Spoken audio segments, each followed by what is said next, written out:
You know, when you think about our late and wonderful monarch, Queen Elizabeth, she really had seen it all. She knew people very well and, of course, had had a lifetime of experience of meeting people rather unlike us, say, for instance, instantly, and she had to make a bond. Now, it does help, of course, being the most famous woman in the world. People are in awe of you.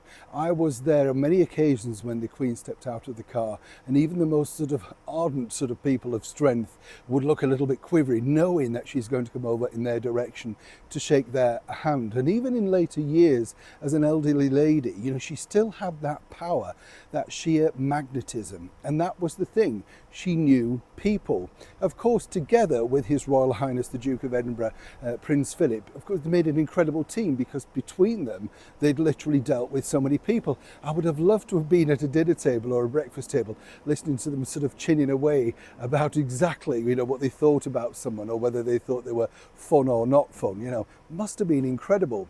So this story makes it all the more interesting, given the fact that many people didn't necessarily believe that the late Queen knew exactly what the former cable TV actress Meghan Markle, now under the moniker of the Duchess of Sussex, many want that removed, was all about.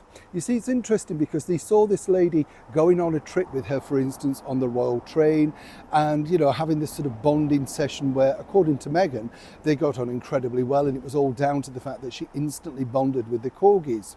But behind the scenes, as ever, Her Majesty the Queen was very concerned about Prince Harry, her grandson, and realised that actually this was a very clever, manipulative woman who could literally get her own way.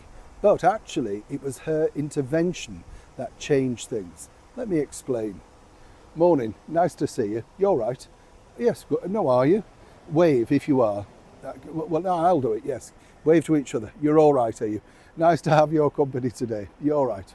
Nice to see you as well, yes. I know, well, we don't have time for a chat, do we? It's the thing, I think I mentioned it the other day about how people just don't talk to anybody now. Somebody spoke to me on the bus the other day, almost jumped out my skin, you know, because nobody speaks here in London. No, well, in saying, you know, let's just say get out of the way or shift or whatever, you know. Oh, then you've got the buggy wars, haven't you? Have you got that? Oh, you get on the bus and all these people come on the buggy wars. Now, correct me if I'm wrong, ladies, but when you had your children of a certain age, were you not told to fold the buggy and carry the child on, and then you sat with the child on your lap? Now they come on like tanks. Have you seen it? Double this, all the bags hanging around, and you've got to cling on for life like some monkey off a rafter, just trying to keep your place. Do you see? That's because there's no conductor. Don't get me going. Back as ever to your royal story of the day. Now, interesting this, because obviously Prince William got a lot of negativity for this particular story. And this was, even Prince Harry has alluded to this, that when, of course, Harry met Meghan, she was very keen to fast track the relationship and move it forward, naturally. Saw the benefits, all that sort of stuff. But, you know, Queen Elizabeth had worked out exactly the sort of woman that Meghan Markle was. And very quietly, very astutely, she realised that Harry was careering down something that even she wasn't sure she could stop. If you remember the pictures now at the wedding, everything was there, wasn't it? You know, when you look at the pictures at Catherine and William's wedding, delight. This picture, not so hot, you know what I'm saying?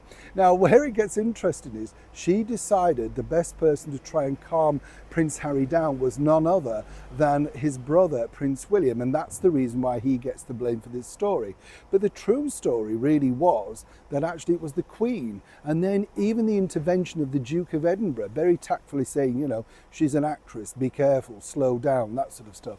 That really just accelerated in Harry's mind that he felt, according to Meghan's words, that they were just trying to push them apart. It was Romeo and Juliet, the greatest love story never told type of thing.